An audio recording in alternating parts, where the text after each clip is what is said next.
फुटुरे फुटुरे कॉनॉलेज.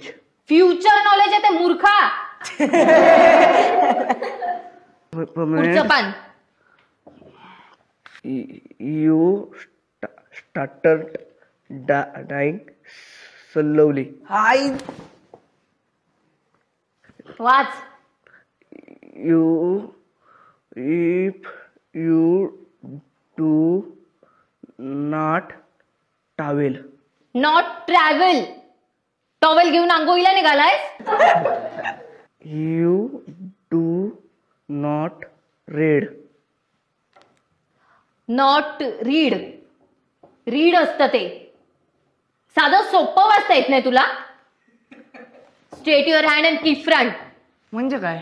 हात पुढे कर मूर्खा.